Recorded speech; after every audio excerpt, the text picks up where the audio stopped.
Book of Acts, Chapter 12. Nang panahong iyon nagsimula si Haring Herodes sa pag-uusig sa ilang miyembro ng iglesia. Ipinapatay niya si Santiago, na kapatid ni Juan sa pamamagitan ng espada.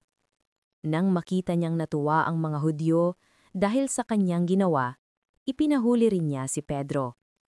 Nangyari ito sa panahon ng pista ng tinapay na walang pampaalsa. Ipinabilanggo niya si Pedro at pinabantayan sa 4 na grupo ng mga sundalo na ang bawat grupo ay may 4 na sundalo. Ayon sa plano ni Herodes, ang paglilitis kay Pedro ay gagawin niya sa harap ng taong bayan pagkatapos ng pista ng paglampas ng anghel. Habang nasa bilangguan si Pedro, patuloy ang taimtim na pananalangin ng iglesia para sa kanya.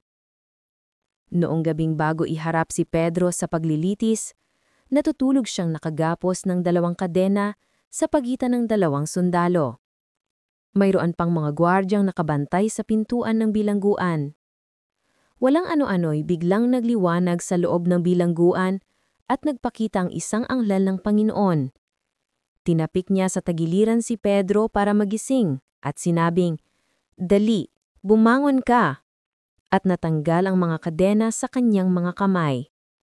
Sinabi ng anghel, "Magdamit ka at magsandalyas," at ginawa nga iyon ni Pedro. Sinabi pa ng anghel sa kanya, "Magbalabal ka at sumunod sa akin." At sumunod nga siya sa anghel palabas sa bilangguan. Hindi alam ni Pedro kung totoo ang nangyayari. Ang akala niya'y nananaginip lang siya. Dinaanan lang nila ang una at ang pangalawang grupo ng mga gwardya. Pagdating nila sa pintuang bakal na patungo sa loob ng lungsod, kusa itong bumukas at lumabas sila agad.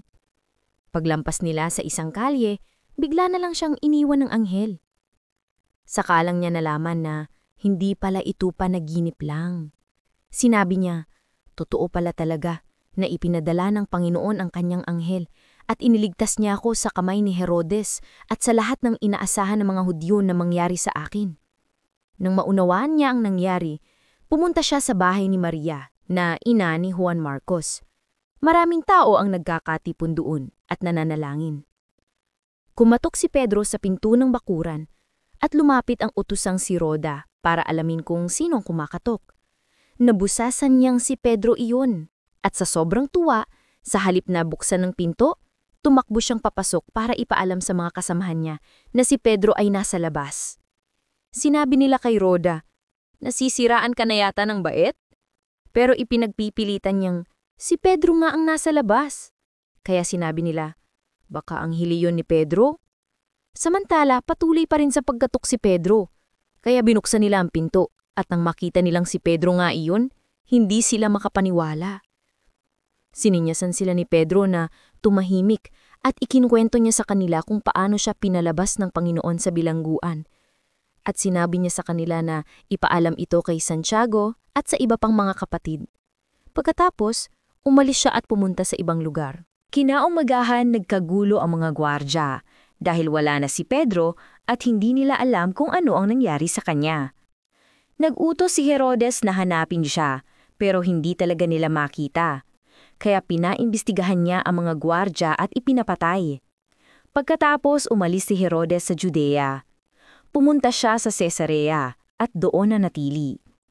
Galit na galit si Haring Herodes sa mga taga-Tyre at taga-Sidon. Kaya nagkaisa ang mga tao na makipag-ayos sa hari dahil sa bayan nito nanggagaling ang kanilang pagkain. Bago sila pumunta sa hari, kinaibigan muna nila si Blastus para tulungan siya dahil siya ang katiwala ng hari sa palasyo.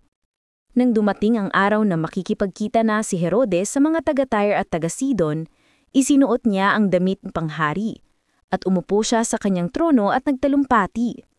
Sumigaw ang mga tao, "Isang Diyos ang nagsasalita at hindi tao." Nang oras ding iyon, pinarusahan siya ng anghel ng Panginoon dahil hindi niya binigyan ng papuri ang Diyos. Inuod siya at namatay. Kaya patuloy na kumalat ang salita ng Diyos at lalo pang dumami ang mga mananampalataya. Samantala, bumalik sina Bernabe at Saulo sa Antioch galing sa Jerusalem, matapos nilang maihatid ang tulong sa mga kapatid. Isinama rin nila si Juan Marcos.